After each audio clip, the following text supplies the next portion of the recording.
intuitions are with regards to making good and bad decisions.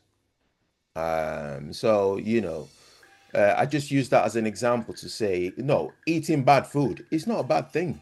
It's a choice. It's a life choice. And I hate to say this, but it's not hurting anyone. There are things that I could say it's not hurting anyone, but it's morally bad.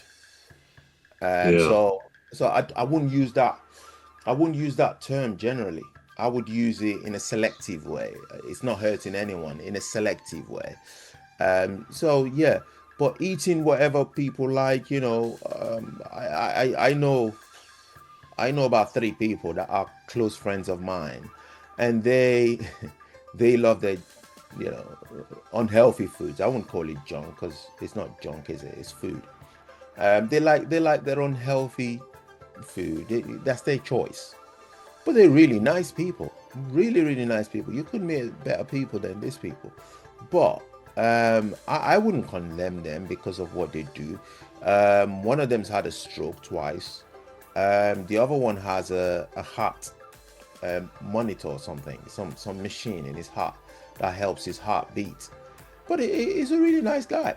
He's a really, really nice guy. So yeah, so it doesn't mean if somebody's eating unhealthy foods that makes them bad. No, not at all. No, It's no. just a life choice. But I was just using it as an example to show how where our where we tend to lean on or lean Yeah. towards in life. We tend to lean towards Okay. bad decisions.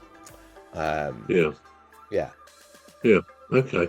Okay. So people may, in some respects, then be inherently bad, and we have to try and work to become better. That's probably a very reasonable view. What mhm. about luck? Now, do you think some people are just unlucky in life, maybe born unlucky into the circumstances of where they're born and who they're born to, or just in their lives, some people seem to get one bad event after another, one bad thing happening to them or their family. Do you think some people are just unlucky?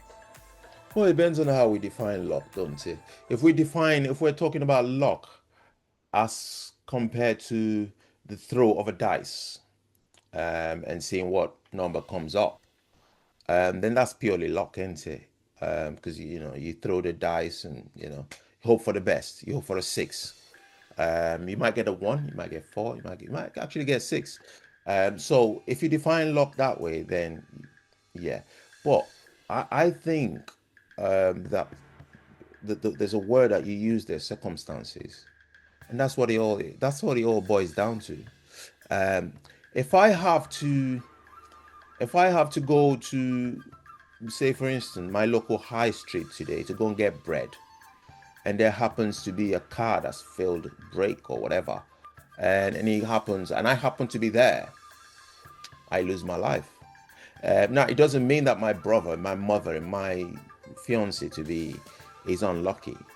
It's just circumstances, isn't it? Unforeseen occurrences Mm, and circumstances. So sometimes it's just circumstantial. I don't think it's luck. But I think some people do have, but I wouldn't define it as that kind of luck as to the no. throw of a dice. But I think some people are just very fortunate, very Yeah, fortunate. Get certain things just come their way, just like that. And some people have to work really, really hard for it, yeah, circumstances. But then there are yeah. factors sometimes attached to it. Yeah, you're right. I'm sure that some people equally just seem to have a lot of good fortune.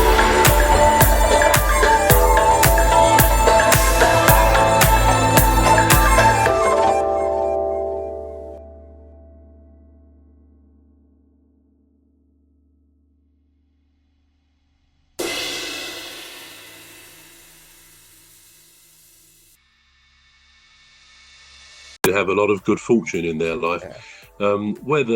Whether some people are just, you know, they have bad luck, whether that's a thing or just circumstances. One story I remember was Christopher Reeve, who actually was a very good Superman. He was one of the actors who played Superman in the 80s, I think it was.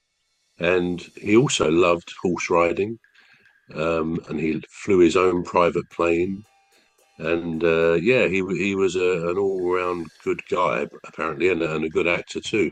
Well, there seemed to be, you may have heard of it before, a Superman curse that on the over the years since Superman started, possibly in the 1930s, 1940s, whenever that was, something bad had often happened to the actors who played Superman. And of course, something bad happened to Christopher Reeve. I think it was in 1995, I think. He was riding a horse. He was doing some horse riding, jumping over some gates, that kind of horse riding. And the horse didn't jump properly. He went over the top and broke his neck in 2 or 3 places. Now, apparently, it was said that if he'd been like an eighth of an inch either way from those breaks, he would either have died, which may have been almost more merciful, or he would have had no real injury. But as it was, he hit a very bad spot. And you may or may not remember that he was then paralyzed from the neck down for the rest of his days and was in a wheelchair. He had to constantly be helped with his breathing by a machine. And he did some great stuff with his wife, Dana or Dana, in America there. And he travels around the world doing some lectures through this sort of voice box, a bit like the one Stephen Hawking used to have. And of course, he had at least one son, a youngster who grew up during that period that his dad was badly injured. And anyway, Dana stayed with him night and day, cared for him, and he did a lot of good stuff. He wrote a book, actually, now I think of it, which I did read, called Still Me, and it's very worth a read.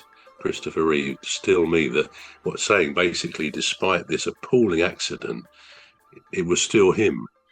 And in fact, I think he got that title because when the dust had settled and he was in his hospital bed, and Dana came to see him, well, she was there most of the time anyway, and he said to her one day, "Look, I know your situation, you know mine.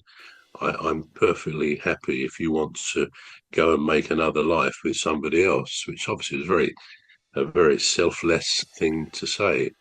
And she said, "No way, what are you talking about?" She said, "No way."